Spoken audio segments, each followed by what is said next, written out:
Welcome to today's video technical update presented by CMS Forex. It is Tuesday, January 26th, 2010. I'm Fan Yang, your technical analyst, and I'll go over some developments in the Forex market. Today we'll skip the euro dollar and the pound dollar pairs, as you can check out the analysis for these two on the fxtimes.com homepage. Let's instead take a look at the US dollar Japanese yen, pound yen, dollar Canadian dollar pair, and the euro pound pairs. This video is being produced at about 6:40 p.m. Eastern Time ahead of the Asian trading session. Here's a look at the dollar yen pair. This is from our previous update, and we are heading towards the 78.6% retracement area. So this is going along with that projection. Now looking at the weekly, you see if it does bottom there and rally, we're going to eventually test a head and shoulder, possible head and shoulder. Remember, it's only defined if it breaks. So that's going to be a longer term, intermediate term sort of anticipation. Although, like I said, you can't establish this as a head and shoulder until it breaks, but you can try to anticipate it. And if it does break, you will have you can have this type of projection, a pattern breakout projection, and pretty much that would reach this previous high here at 101, 101.50. Okay. Here's a look at the pound yen pair. Now last Friday, you see we had this break. Actually, this was Thursday, and by Friday we had confirmed this breakout. But there might, I mentioned there might be some kickback or some pullback here, a little bit lower though. But the market immediately rallied, and it did give us that pullback, which also basically confirmed this bearish outlook in this short term. You see, we broke our 200 moving average, and now we're testing it as resistance. So now it's confirmed as bearish. Although in the short term, this is ranging action. Now looking at the daily, you see this is a bearish kind of continuation. You looking at the stochastic, you see the momentum is bearish and it's reaching oversold area, but it's not turning yet. It's showing some signs of slowing because we had this this correction, but it may very well just continue in the oversold zone. The target here is this bottom here, but a more conservative target could be 140, 180, 142 here. We're in a ranging mode, so sometimes we can't always reach the support or resistance. You see in this case it didn't go to the resistance, and it may not go to the support if it continues to be in a congestion mode. Okay, it's in a ranging mode, but recently you see the market in a congestion mode, so maybe a more conservative target is more viable. The dollar Canadian dollar pair may have exhausted its recent bullish momentum. Now that statement is only true if the market can come down and break this short-term trend line here.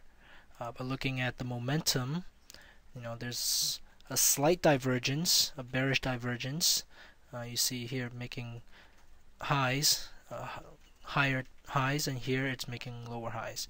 So that's a bearish divergence. So we may be seeing some kind of pausing action.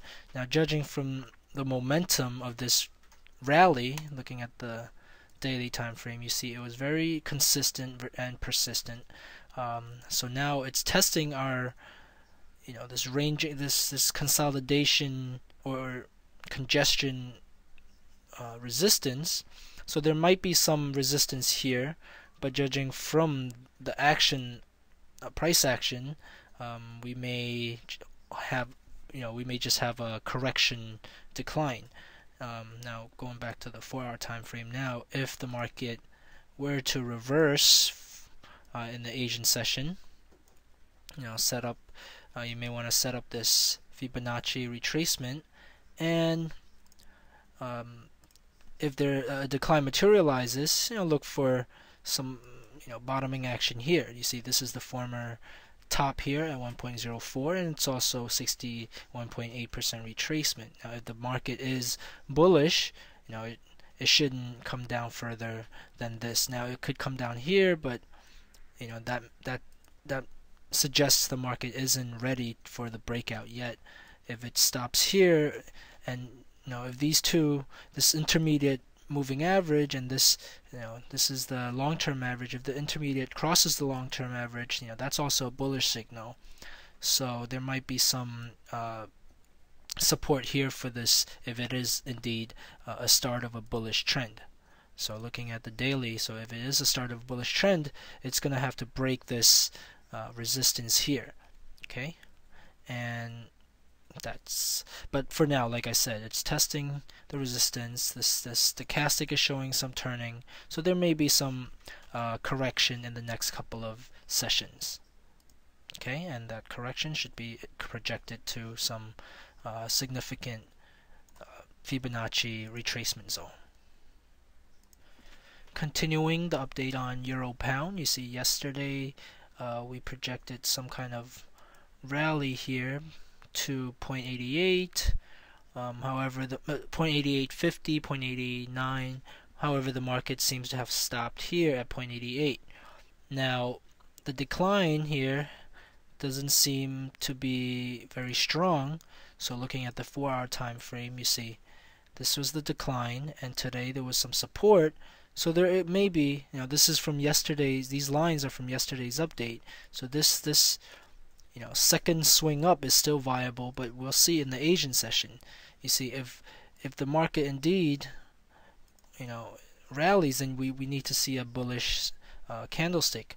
If we do see a bearish candlestick, then this may be invalidated, and there may be a further continuation, and that continuation, going back to the daily now, would pretty much be projected as such.